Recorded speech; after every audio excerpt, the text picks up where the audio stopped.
आभा सिंह जी। राधे राधे गुरुदेव। गुरुदेव भगवान आपके चरणों में अनंत कोटि प्रणाम। राधे राधे गुरुदेव।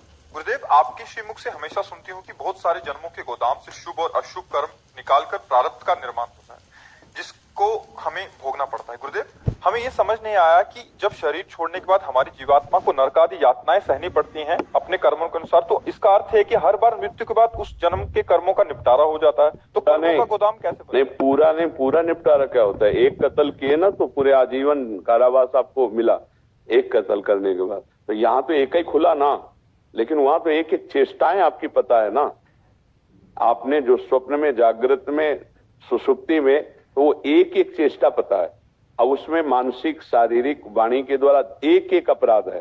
तो अब जैसे एक कत्ल किया तो आपको आजीवन कारावास मिला, यहां मिला। अब ऐसे सैकड़ों अपराध हमारे गुप्त हैं जिनको कोई नहीं जानता है, लेकिन वो भगवान के दरबार में तो उनका है ना। तो एक एक अपराध का अलग अलग दंड भुगवाया जाता है। कुछ ऐसे अपराध होते हैं कि जो ऐसे छोटे मोटे अपराध, तो उनमें जैसे है हमारा एक्सीडेंट हो गया, हाथ टूट गया, पैर टूट गया, ये साधारण पापों को, वहां असाधारण पापों का होता है। भारी नर्क में भारी पापों का भोग भोगाया जाता है। जो थोड़े मोटे पाप होते हैं उनसे मिलाकर के फिमानो दे दिया जाता है। तो थोड़े थोड़े, अच्छा किसी किसी को देखो कि भयानक पीड़ा युक्त शरीर की पूरे जीवन निकल जाता है भयानक पीड़ा होते हुए। वो महत पाप भोगने के बाद जो बचा हुआ है वो, जैसे आप देखो सजा मिलती है तो बोले इसको 20 साल की सजा और 1 लाख का जुर्माना। जब सजा दे दी तो जुर्माना काहे को दिया?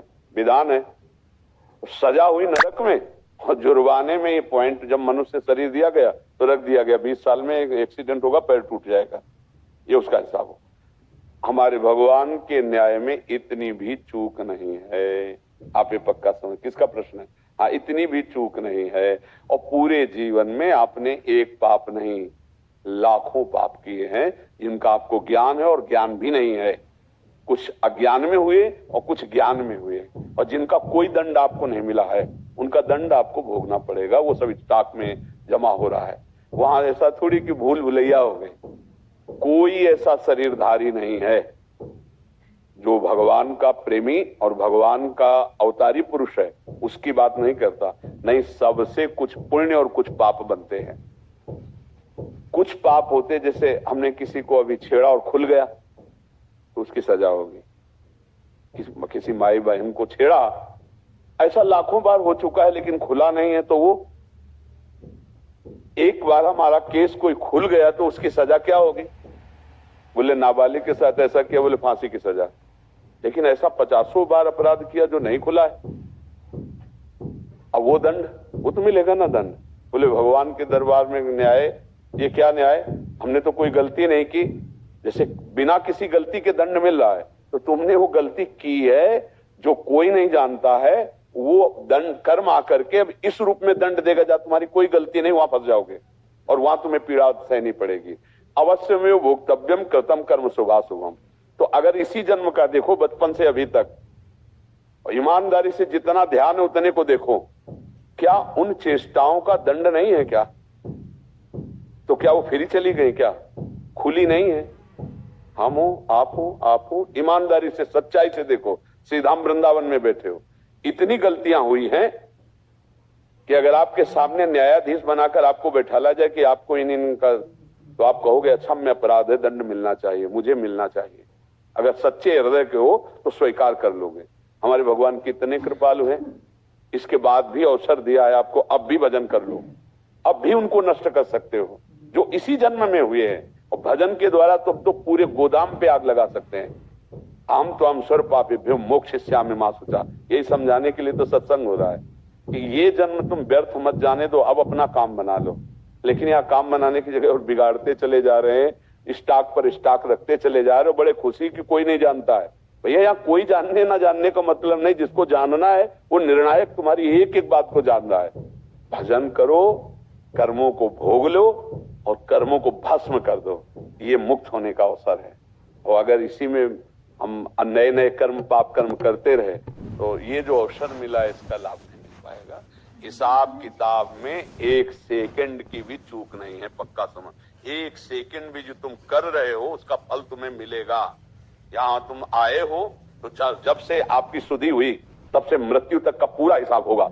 अब कुछ ऐसे हैं जो केस फंस जाते हैं, हम दंड भोग लेते हैं, और कुछ ऐसे उसमें कि हजारों केस दबे हुए हैं, तो यहां भी भोगो, नरक भी भोगो, अगले जन्म में भी भोगो, उसका हिसाब है। जैसे नहीं, अब जब 20 साल की उसको कैद दे दी तो जुर्माने की जरूरत क्या है, तो दिया जाता है ना जुर्माना, 50,000 जुर्माना, 1 लाख जुर्माना। अब वहीं मेहनत करो, वहीं से तुम्हारा पैसा कटता जाएगा और जेल की सजा भी भोगो।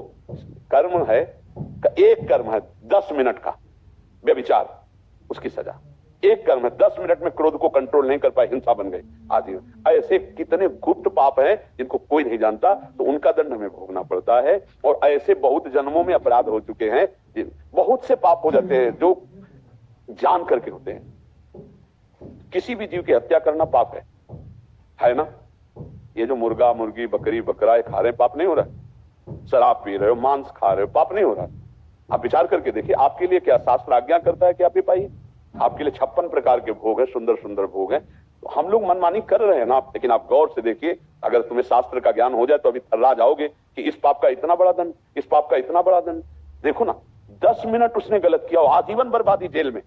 आप विचार करके देखो, आपने ऐसे हजारों कर्म किए हैं, अभी कोई दंड नहीं मिला, तो क्या दंड नहीं मिलेगा? एक सरकारी न्याय है भारतीय, तो यहां ये दंड, और एक होता भागवतिक, वहां तो कोई न वकील की जरूरत है और न वहां किसी साक्षी की जरूरत है, आप ही उसके साक्षी हैं। वो 1 सेकंड में न्याय हो गया, इतना इतना इतना हिसाब। इसीलिए डरो, यही डर ही डर पे हरिवंश ही, डरो इस बात से कि अब दोबारा हमको नरक न जाना पड़े, हमारा काम बन जाए। तो राधा राधा राधा राधा, भगवान कह रहे मैं तुम्हें समस्त पापों से मुक्त कर दूंगा। वही बताने के लिए बेटे कि नाम जप लो, अपने कर्तव्य का पालन करो, भूलकर पाप मत करो, वो भोगना पड़ेगा, वो किसी न किसी रूप में आएगा और आपको दंड देगा। लेकिन हम उससे लड़ जाएंगे अगर हमारे पास नाम जप है, भगवान का आश्रय, उसे हम सह जाएंगे और आगे चलकर हम मुक्त हो जाएंगे। इसको भोग लिया, पुराने को भगवान भस्म कर दिए और नए सावधानी से चल रहे हैं कि पाप बनने ना पावे, मुक्त हो गए। समझ में आ रहा है?